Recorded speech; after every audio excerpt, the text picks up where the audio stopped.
Welcome back to another edition of This Week in 3 Minutes. I've called this one Takedown, Shakedown, You're Busted.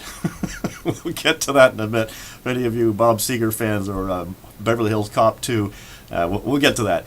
So, the volatility continues. The equity markets are all going bonkers.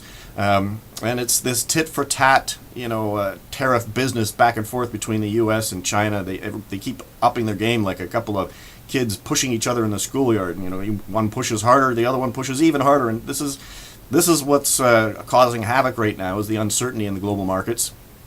And we're starting to also see a really interesting bullish pattern for those who've been exhausted waiting for the gold price, just as those of us in Canada are exhausted of winter. Go away, old man winter. Spring is coming. And the same thing is happening in the gold market. There's a wonderful technical trading pattern that started in late 2015. It's called an ascending triangle. And when the gold price breaks above 1370, we're likely off to the races. So we're still stuck in this 1325, 1350 range. But hang on to your hats. Above 1370, things are going to get really interesting.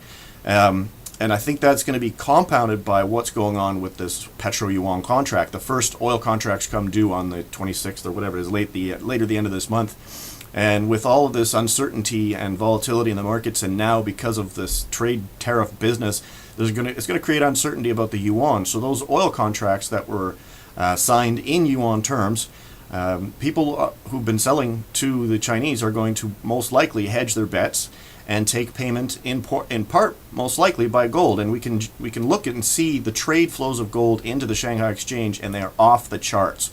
Net flows in from Singapore, Hong Kong, Dubai, Switzerland. Even now, the Brits are buying off the Shanghai Exchange. So this Shanghai Gold Exchange is a force to be reckoned with when it comes to physical gold. And I expect that at the end of this month, when these first oil contracts come due, at least a portion of it will be accepted in physical gold. And that's going to put some really strong upward pressure on the price for the metal. Now, the reason why I call this, what did I call it again? Takedown, shakedown, you're busted, was, yesterday morning on my way into the office, I saw a police takedown. I've never seen anything like this before in my life. I was on the highway, spotted a helicopter above. I figured it was some sort of a speed trap, whatever. But no, I look ahead, a couple hundred meters down the road, and there's a couple cruisers with their lights flashing, driving slowly. Not seconds after I noticed that, a car goes flying past me, and seconds after that, at least 6 police cruisers went whizzing by me as well, and they actually caught up with this guy and boxed him in the median between the highways. There was nowhere he could go. Of course, everyone else on the highway had to stop, and all the cops come running out of their cars, and basically, it was a takedown right in front of me. A real live police chase and takedown. And I think that's what's happening right now with the US dollar along this Chinese trade route, this One Belt, One Road initiative, all the way from Beijing basically to Berlin. So Russia, Turkey, India, China, all these countries are boxing in the US dollar, basically establishing the rule of law in their own backyards.